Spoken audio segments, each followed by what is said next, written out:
یہ کہانی مصر کی ہے، وہاں کے ماضی کے فرعونوں کی اور آج کے آمروں کی۔ اس کہانی کا تزادستان سے دور دور تک کوئی تعلق نہیں۔ یہ کہانی فرعونوں کے انصاف کی بھی ہے اور آج کے آمروں کے قوانین کی بھی۔ اس کہانی میں دنیا بھر کے لیے سبق پوشیدہ ہے۔ میں کل ہی مصر سے واپس آیا ہوں۔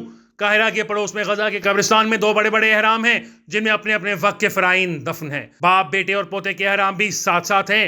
کبھی جن کا کروفر سنبھالا نہ جاتا تھا وہاں اب خاک اٹھتی ہے۔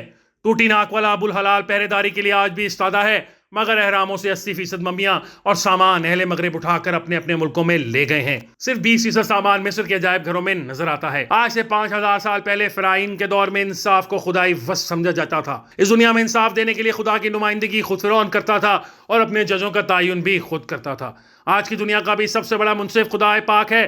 اصل انصاف دینے کا حق اور مرتبہ اسی کے پاس ہے۔ توقع یہ کی جاتی ہے کہ جج خدا کی طرف سے ودیعت کردہ عہدے پر بیٹھ کر حق و انصاف سے کام لیں گے، مگر بدقسمتی سے دنیا بھر کے ججوں میں رونق تو دیکھنے میں آتی ہے، لیکن ان کے انصاف کے پیمانے کے پلڑے برابر نظر نہیں آتے۔ سب سے مشہور فرعون رئیمس دوم ہو یا سب سے ظالم خوفو ہو یا پھر 18 سال کی عمر میں مر جانے والا توتو تمخا، سب کے آثار مجسمے، نیلے، بھارے، رتھی اور ساز و سامان مل چکا ہے۔ سب زمانے کی کہانیاں تاریخ نویسوں اور مصریات کے ماہروں کو ازبر ہیں۔ کہا جاتا ہے کہ اس وقت بھی قوانین اور انصاف میں تضادات تھے اور آج کے مصر میں بھی ہیں۔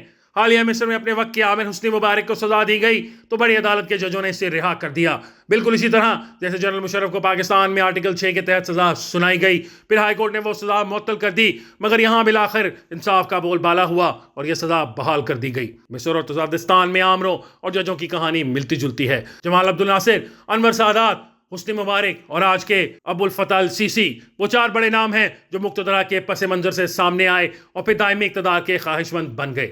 تزادستان کو بھی ایوب خان، یحییٰ خان، جنرل ضیاء الحق، جنرل پرویز مشرف کے مارشل لاؤں کو بھگتنا پڑا۔ ابو الفتح السیسی فیلڈ مارشل بھی ہیں اور آج کل صدر بھی۔ ان کا ایجنڈا معاشی ہے اور وہ بھی ملک کو اسی طرح سیدھی پٹری پر ڈالنا چاہتے ہیں جس طرح تزادستان میں پس پردہ قوتیں ڈالنا چاہتی ہیں۔ جس طرح تزادستان میں عدلیہ بحالی تحریک چلی تھی، مصر میں بھی ججوں کی تحریک چلی، لیکن نہ مصر میں عدلیہ مقتدرہ کے شکنجے سے باہر آ سکی، نہ تزادستان میں۔ وہاں کے جمہوری صدر محمد مرسی کو موت کی سزا سنائی گئی، ابھی وہ جیلیں اور عدالتیں ہی بھگت رہا تھا کہ اس کی روح کف سے انصری سے پرواز کر گئی۔ ہماری عدالتوں نے بھی کئی وزرائے اعظم کو عدالت کے چکر لگوائے ہیں۔ یہ کام سہروردی سے شروع ہوا۔ بھٹو مائی لارڈ کہتے کہتے عدالتی حکم پر پھانسی پر جھول گئے۔ بے نظیر بھٹو اور نواز شریف بھی عدالتوں اور جیلوں میں عوامی نمائندگی کی سزا بھگتتے رہے۔ اب عمران خان بھگت رہے ہیں اور شاید ابھی آگے آنے والے بھی بھگتیں گے۔ قانون اور انصاف میں فرق ہے۔ دنیا بھر کے قوانین مختلف ہیں اور ہر دور میں بدلتے رہتے ہیں۔ اصل پیمانہ انصاف ہے۔ سقراط کو قانون کے تحت سزا تو ٹھیک ملی ہوگی، لیکن کیا دنیا میں سے انصاف مانا جاتا ہے؟ حضرت عیسیٰ کو قانون کے تحت ججوں نے مصلوب کرنے کی سزا دی، کیا صدیوں سے اسے کسی نے انصاف مانا ہے؟ گلیلیو کو مذہبی عدالت نے قانون کے تحت سزا سنائی، کیا وہ انصاف تھا؟ بھٹو کو بھی قانون کے نام پر سزا سنائی گئی، اس کو کسی نے انصاف کہا؟ تحریک انصاف کو بھی اس کا سمبل نہ دینے کی سزا قانون کے تحت سنائی گئی ہے، مگر کیا یہ انصاف ہے؟ ہرگز نہیں۔ کروڑوں لوگوں سے یہ حق چھینا گیا کہ وہ اپنے پسند کے انتخابی نشان کو ووٹ نہیں دے سکتے۔ کوئی جابرانہ قانون تو ہو سکتا ہے، انصاف ہرگز نہیں۔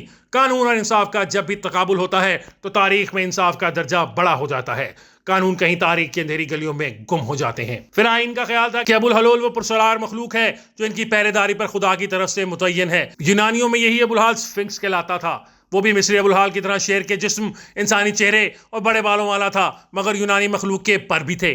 مصر ہو یا یونان یا پھر تزادستان، ایسا لگتا ہے کہ ہماری چوکیداری اور پہرے داری آج بھی پرسرار مخلوق ہی کر رہی ہے۔ آج کے مصر میں بھی تزادستان کی طرح اپوزیشن کے لیے دائرہ تنگ ہے، میڈیا پر دباؤ ہے، مگر بھی دنیا کے اکثر ممالک بہت پہلے ان پرسرار مخلوقات سے آزاد ہو چکے ہیں۔ ہم ہوں یا مصر والے، ابھی تک بھوتوں اور پرسرار مخلوقوں کے قائل بھی ہیں اور کسی حد تک عادی بھی۔ اصلی جمہوریت لانی ہے یا اصل میں آزاد ہونا ہے تو ان پرانے عقیدوں اور رویوں سے آزاد ہونا پڑے گا۔ مصر ہو یا پاکستان، دونوں کی مقتدرہ اہل سیاست پر مکمل اعتبار کے لیے تیار نہیں، اسی لیے انہیں مکمل اختیار ہی نہیں دیا جاتا۔ مصر کے بارے میں کہا جاتا ہے کہ وہاں کی معیشت کو فوج نے بہتر کیا ہے، پاکستان کی معیشت بھی حالیہ چند ماہ میں بہتر ہوئی ہے۔ تاہم یاد رکھنا چاہیے کہ اگر معیشت کو استحکام میں بدلنا ہے تو سیاسی استحکام بھی لانا ہوگا، اور سیاسی استحکام ایک مکمل جمہوری نظام، منصفانہ انتخابات، ٹرانسفر آف پاور اور پھر عوامی نمائندوں کی کارکردگی پر منحصر ہے۔ تزادستان میں اس وقت سب سے بڑا مسئلہ سیاسی مستقبل کے عدم تعین کا ہے۔ جس دن اس کا تعین ہو جائے گا، اس دن راستے نکلنا شروع ہو جائیں گے۔